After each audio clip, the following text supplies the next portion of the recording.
Olá, meus irmãos, a graça e a paz. Estamos aqui, eu, juntamente com o Eduardo Pádua, e hoje nosso tema é um pouco polêmico e muito discutido e pouco estudado, que é os dons do Espírito Santo. Eduardo, bom dia. Bom dia, meu querido, a graça e a paz, tudo jóia? Amém. Tudo E jóia. É aí, um prazer animado para a mais gente uma vez, discutir? estamos aí. Sim, é um prazer, estamos aí mais uma vez para a gente conversar um pouco sobre a palavra de Deus e, e a gente entrar nesse assunto aí, né? É importante a gente falar um pouco e tentar falar um pouco diferente. O tema é dons, né, do Espírito Santo, Uhum. mas a gente falar um pouco sobre os excessos, né? Porque sobre os dons, a gente sabe que tem muita gente que fala, já tem muitos estudos sobre isso, e é bom a gente tentar, assim, falar um pouco sobre o que está acontecendo hoje em dia, né? Como que está sendo feito esse pensamento, como está sendo esse agir das pessoas na igreja, será que é bíblico ou não, né? Fala um pouco sobre alguns temas sobre aquilo que estão sendo feito hoje em dia aí nas igrejas. Meus irmãos, vamos orar para que nós possamos começar aí esse bate-papo. Amém? Senhor Deus e eterno Pai, Deus, eu quero pedir ao Senhor que nesse momento o Senhor venha ministrar, que o Teu Espírito Santo venha ministrar nos corações dos nossos irmãos, os ouvintes Amém, Jesus. desse conteúdo, para que haja, ó Pai, fecundação no coração e para que o Espírito Santo venha ministrar nesses corações, trazendo o entendimento, trazendo lucidez, Pai, para que fique crivado no coração e na mente dessas pessoas, ó Pai. Que tudo que Em nós nome de falarmos Jesus. aqui, Jesus, que venha trazer fruto, ó Pai, que venha trazer aqui, ó Deus, uma Amém, contribuição, uma edificação mútua, tanto para nós, tanto para os irmãos que irá nos sim, meu Pai. ouvir, ó Deus. Tudo seja Em feito e nome tudo de é para a Jesus. glória do Senhor, para glorificar o teu santo nome, para Sim, te Pai. exaltar, Jesus. Não permita, Senhor, com que o inimigo furte a atenção das pessoas, para que o alvo, ó Pai, dessa conferência seja, ó Pai, tenha êxito, ó Deus. Nós clamamos, nós pedimos ao Senhor por Em isso. nome de Agradecemos Jesus. já também, ó Deus, o Senhor por esse momento tão especial, ó Deus. Muito obrigado. E nós oramos e pedimos no nome de Jesus. Amém. Amém, Jesus. Então, nosso texto bíblico é. Vamos ler aí um texto para a gente começar? Isso é importante demais, porque as pessoas, às vezes, elas não entendem que existe, ô Felipe, existe um, existe um parâmetro, existe algo que faz com que ela ande no lugar certo, que é a Bíblia. Qualquer coisa que a gente vai fazer, o que tem que nos dirigir é a Bíblia.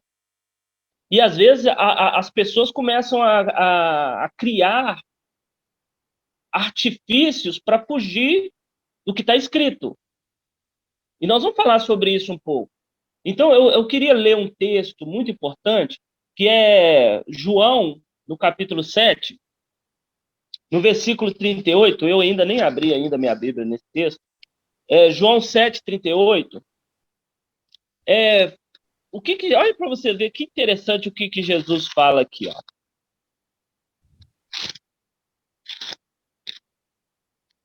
João 7, 38 e 39. Jesus ele diz assim, olha, quem crê em mim, como diz a Escritura, rios de água viva correrão do seu ventre. E o versículo 39 diz, e isso disse ele do Espírito que haviam de receber os que nele crescem, porque o Espírito Santo ainda não fora dado, por ainda Jesus não ter sido glorificado. Então, o que nós entendemos aqui? A primeira coisa que a gente precisa entender é o quê? Que os rios de água viva que Jesus está falando aqui, é o Espírito Santo. Tá claro, não tá? No versículo 39 está dizendo: disse ele do Espírito que havia de receber os que nele crescem. Então, nós temos duas coisas aqui muito importantes aqui. Primeiro, não, três, porque o rios que Jesus está falando no versículo 38, que rios de águas vivas correrão do seu ventre, é o Espírito Santo. E como que nós vamos ter esse rio correndo no nosso ventre? Aí ele diz assim, olha, quem crê em mim, como diz a Escritura. Então, o Espírito Santo só vai fluir na minha vida, na sua vida, na vida do cristão, quando nós tivermos a atitude que diz na Escritura. Se nós fugirmos da Escritura, não tem como ter o mover do Espírito Santo na nossa vida. Então, o parâmetro para saber se eu estou tendo o mover do Espírito é se está escrito na Bíblia. Se não está escrito, eu desconfio. Se não está igualzinho está na Bíblia, eu tenho esse direito de dizer, eu não sei se isso é de Deus. Porque eles não estão cumprindo o que está escrito. Deu para entender? Exatamente. Então, assim, Jesus deixa bem claro, ele deixa bem claro que o rio é o Espírito Santo, e tem uma coisa no versículo 39 que diz assim, olha, presta atenção, olha Jesus dizendo, Jesus dizendo não, o escritor aqui de João escrevendo, e isso disse ele do Espírito que haviam de receber os que nele crescem. Então aqui já deixa bem claro que em que direção que nós vamos tomar. Nós vamos ter o Espírito Santo a partir do momento de quê? Que nós cremos em Jesus. A partir do momento que a pessoa ela crê em Jesus, ela já tem o Espírito Santo. Eu sou de uma igreja renovada, mas tem algumas coisas que eu concordo com certas interpretações da igreja histórica, né,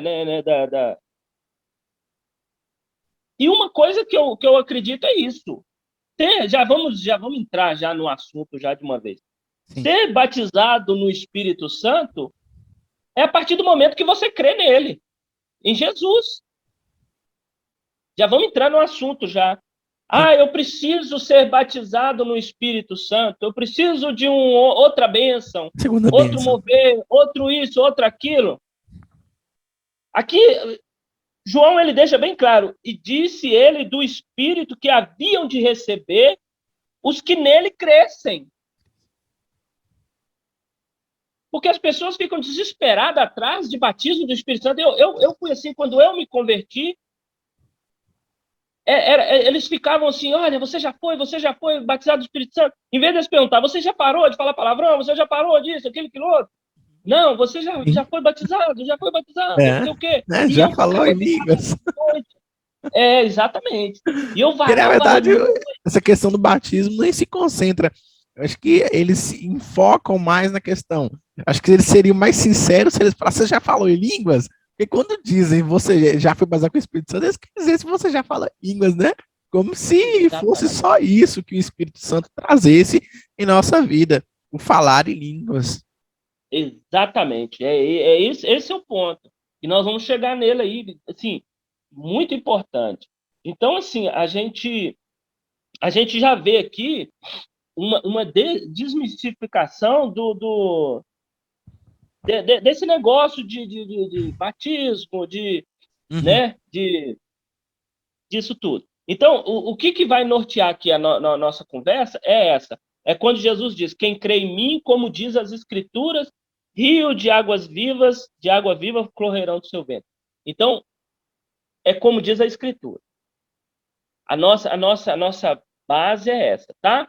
Então, assim, nós vamos ver se o que está acontecendo aí é do jeito que diz a Escritura, né?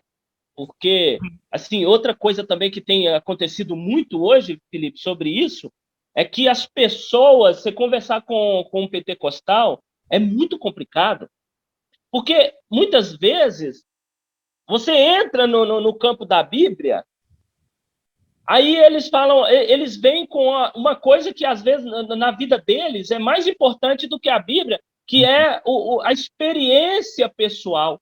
Sim. Sabe? É sempre assim. É como se fosse conversando com um católico e eles vêm com a tradição da igreja, eles vêm Sim. sabe? Eles saem da Bíblia. É porque que Eles acontece? fogem da Bíblia.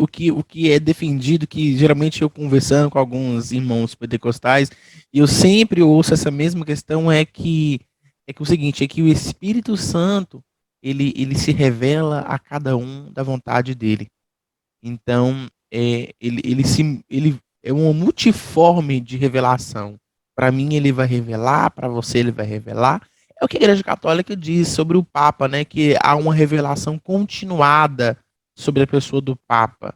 Né? A Bíblia, ela foi uma revelação de Deus, mas ela continua pela revelação da pessoa do Papa.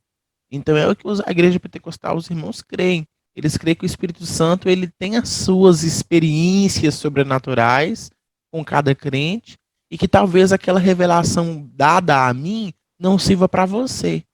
Tem muito isso no meio, né? Dessa questão de que o que é para mim, o que o Espírito Santo toca em mim não toca em você, o que toca em você não toca em mim. Muito relativo. Tem uma conversa assim sobre essa questão de revelação. Não, é isso mesmo. E é, é isso que torna difícil a conversa. Por quê? Porque eles pegam aquilo que você está falando aí, né? O Espírito Santo. Então, eles pegam o Espírito Santo e a autoridade que ele tem, né? Porque o Espírito Santo é Deus e ele tem Sim. autoridade, né? O Espírito Santo é Deus. Sim. Perdão. Então, assim, eles pegam isso para justificar as condutas e atitudes que eles estão tendo. É como se fosse um cala-boca, entendeu? Olha, você não pode dizer porque é o Espírito Santo, então você Sim. fique quieto. Sim. E é uma Isso que eu coisa estou que é usada fazendo, como um amedronto, eu lembrei aqui, que, por exemplo, eu cresci no meio pentecostal, né? Não vou citar denominações, mas cresci numa igreja pentecostal. É, e a gente sempre se debatia com essa questão de que, gente, como que é a questão do blasfêmia com o Espírito Santo? Né? Se dependendo do que você fala, que você vai contestar ali a questão do pentecostalismo, você pode ser chamado de um blasfemo contra o Espírito Santo, né? Isso é muito perigoso. exato, isso é igual eu tô te falando, é tipo um cala-boca. Eu estou fazendo isso aqui, você não está entendendo, mas aquilo. Teve um pastor que me falou uma vez que eu estava assim, que eu estava pensando diferente algumas coisas. E aí um pastor chegou e falou para mim assim: olha, Eduardo, você não pode questionar as coisas na igreja, porque uma coisa Deus revela para uma pessoa e não revela para você. É, Então você tem que ficar calado. desse jeito. Deus revelou para ele, mas não revelou para você. Se revelou para ele, então é para ele que. Se você não pode discordar dele, porque Deus revelou para ele. Mas é aquilo que, sabe? Não Então, é limite o tipo um Espírito Santo. cala-boca. É. Teve uma vez que eu ouvi a pessoa falando assim: olha, se o Espírito Santo mandou você fazer tatuagem, então faça. Quem sou eu para questionar o Espírito Santo? Se o Espírito Santo mandou você fazer tal coisa, então faça. Mas o que nós devemos. O que eu respondo é o seguinte, Felipe: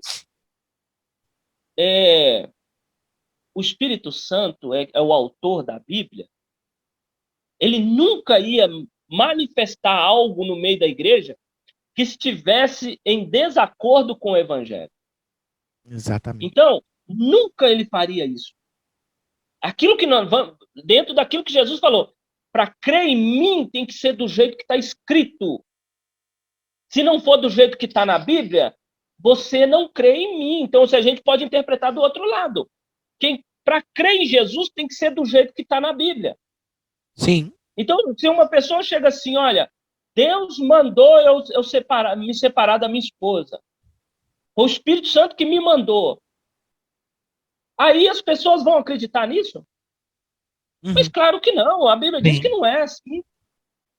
Então, Paulo, ele escreve aos Gálatas 1:8, ele fala assim, ainda que nós mesmos, ele está falando dos apóstolos, ainda que nós mesmos, ou um anjo do céu, vos anuncie um outro evangelho, além do que já vos tem anunciado, seja anátema.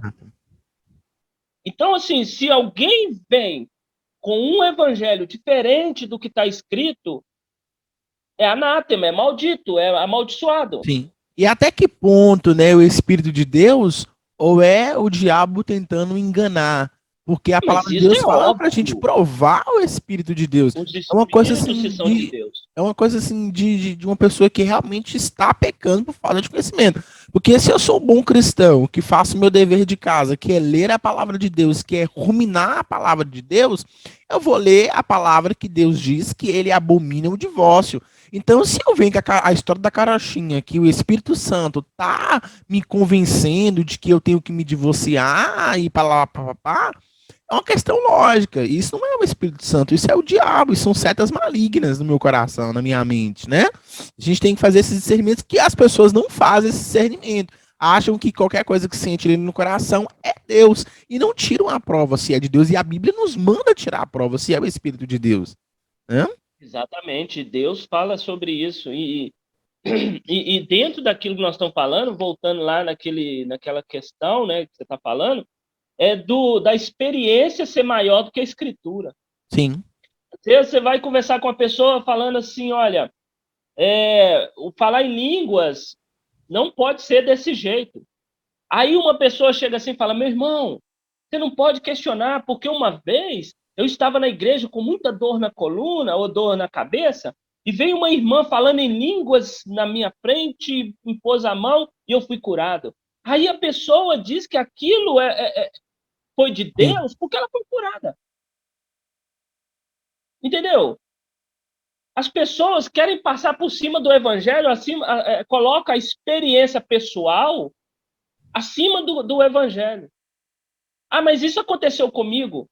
Gente, mas se você for olhar, lembra do texto quando lá em Êxodo, lá que Deus mandou que Moisés colocasse o cajado dele, a vara dele lá e se transformasse em cobra e tal? Os magos do Egito também fizeram. Os magos do Egito fizeram o bastão deles virar em cobra. A diferença é que a cobra de Moisés lá engoliu as dos magos. Para Sim. mostrar que Deus é superior, Deus é o Senhor verdadeiro. Então, assim, tem certas coisas que acontecem que você não pode dizer que é de Deus. E o parâmetro para a gente saber se é de Deus ou não é o Evangelho. Se está escrito, se é daquele jeito, então tudo bem. E mesmo assim, Felipe, você vê que Satanás usou a Bíblia de uma forma incorreta diante de Jesus. Sim. Até nisso a gente tem. Porque às vezes eles pegam um texto fora de contexto e usam aquilo. Até nisso. Por exemplo, falar em línguas, nós vamos olhar aqui, ver aqui rapidinho. Rapidinho. Falar em línguas, tudo bem. Mas é daquele jeito? Aí que a gente precisa entender, né?